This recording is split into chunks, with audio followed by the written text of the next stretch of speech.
Welcome to a Uniter video.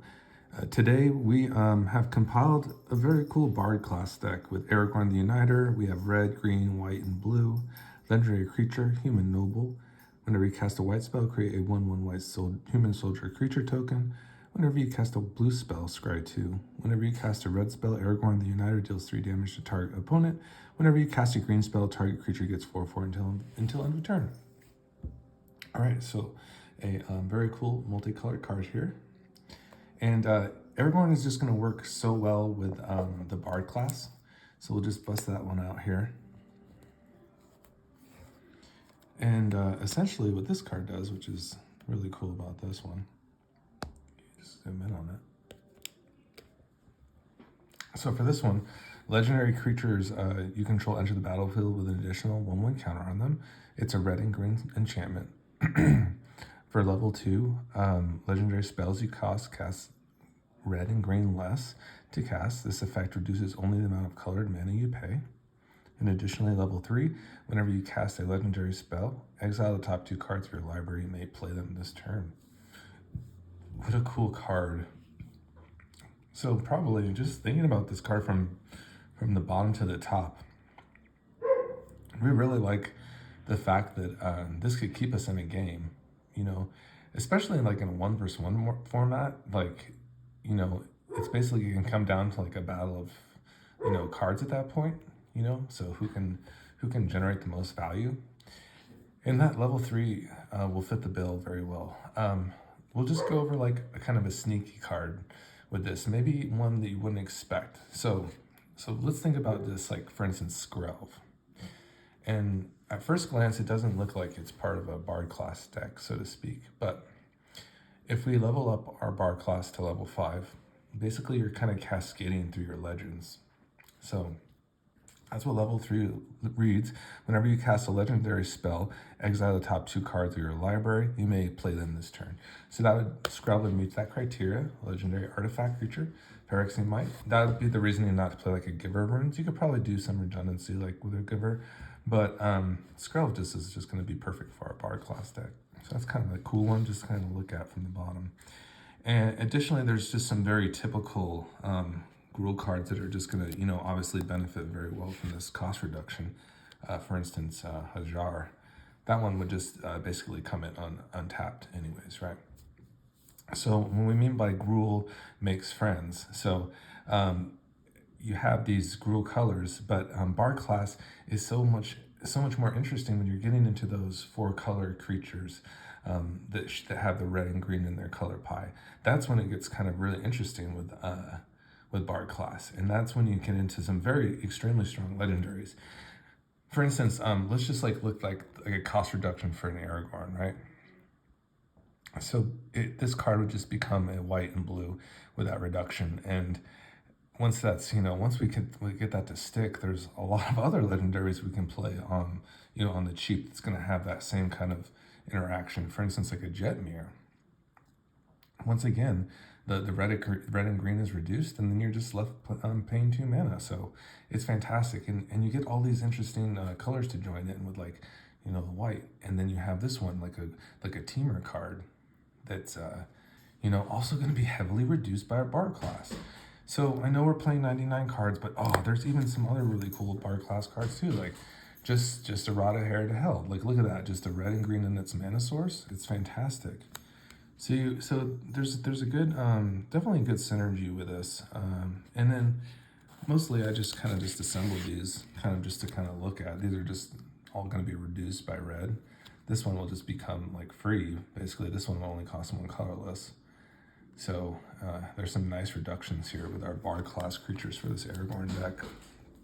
There's a new one here. I don't have the card yet, but it's Ruby. She's also a red and green. She's fantastic. She's like a hasty mana dork. She's a bizarre card. Totally outrageous, but I really like that one. I haven't got that one yet, though. But that one is really cool. That's from the Eldraine set. Really interesting legend.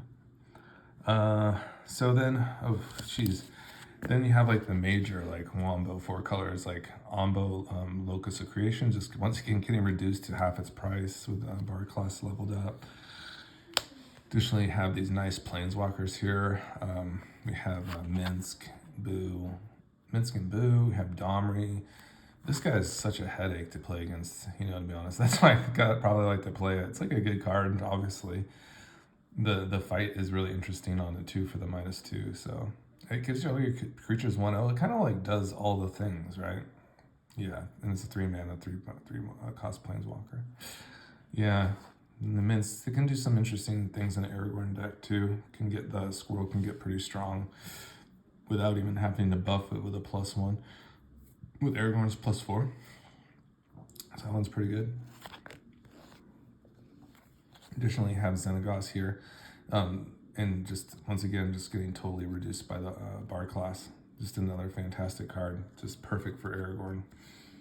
Get him with that lethal commander damage. It's fantastic.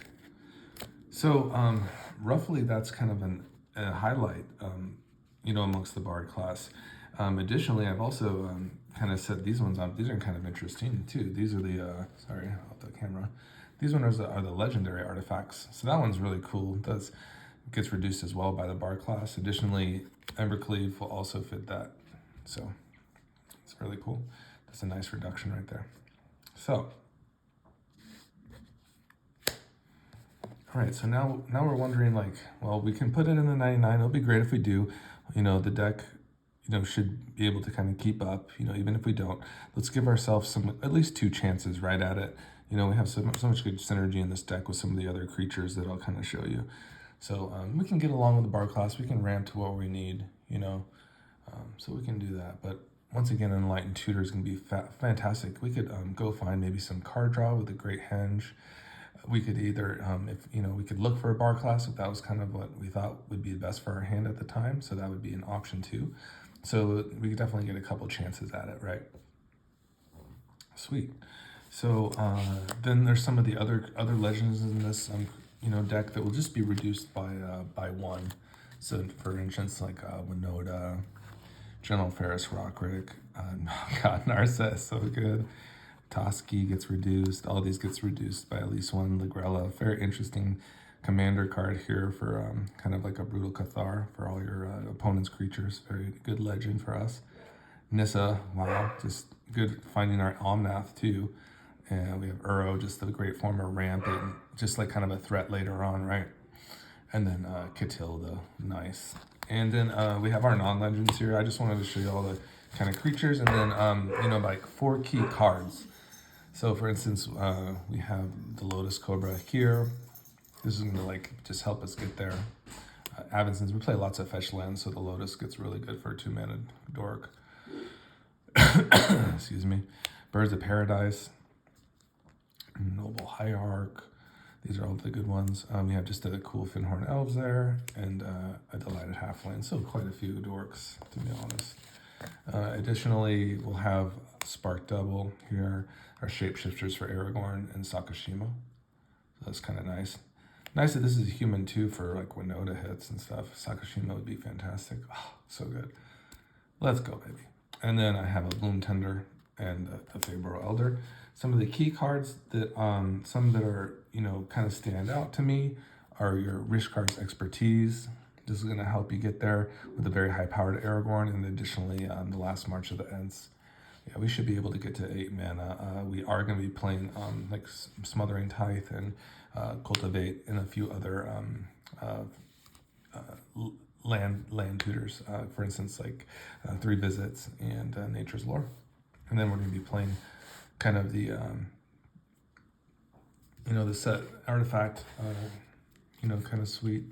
So we can just kind of take a look at the rest of the desk. I just pulled out the creatures. Gross Spiral, fantastic. Eladamri's Call, just nice one to fetch up your key creatures, like maybe like a Selvala, such as that. Mox Amber, yeah, this is just like those. Oh, interesting kind of sneaky Jawari here. I like that a lot. We have our fetch lands.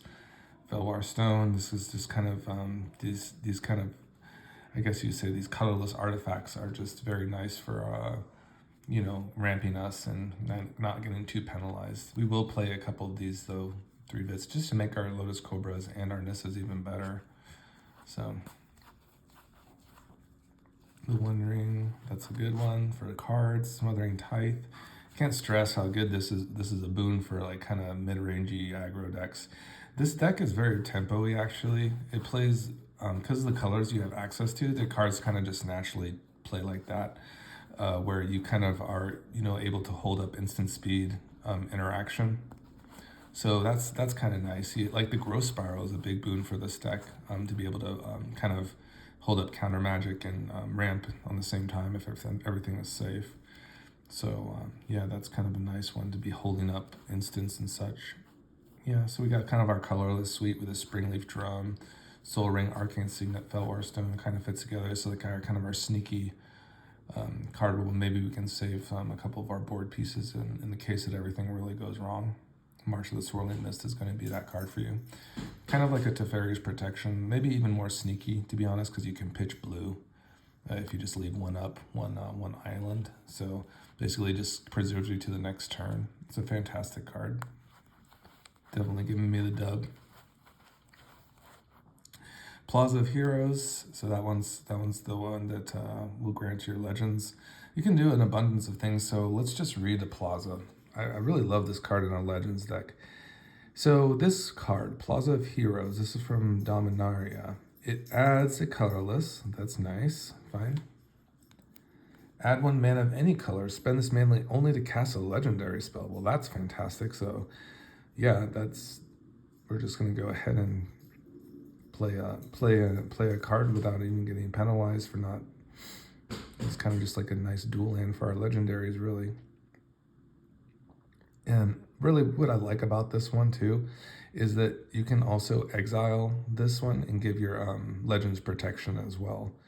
So it's just kind of just a nice interesting card, just a very good land in general. The fact that it's just kind of act as any mana if you do have legendaries on the battlefield already, it's just really nice. All right, so Swords to Plowshares, fantastic. Removal, Dovin's Veto, another kind of nice dual colored card that's good for the Aragorn. Expressive Iteration, very nice. More card draw, more selection for our lands, and that's the deck basically. The one card if you stuck around, this is the one that I was actually going to share earlier, and I think I got to Kodama's Reach and I might have skipped over it. But this card is so awesome. It's just such a great just add-in, and I can just imagine like getting closer and closer to the victory, and just like going over the top of like a really beefed Aragorn, just sacking Aragorn and dealing like 13 or 18 damage, whatever it could be. With Xenagos it could get really high, so who knows. But this could be like our 3 mana like do like 20 plus damage, which would be just fantastic. So there's the Kazul's Fury, and I encourage you to like find Kazul's Fury Spirit, and maybe you'll find a deck where this will treat you well and that you'll take the dub. All right, everybody, have a great one. See you later. Bye-bye.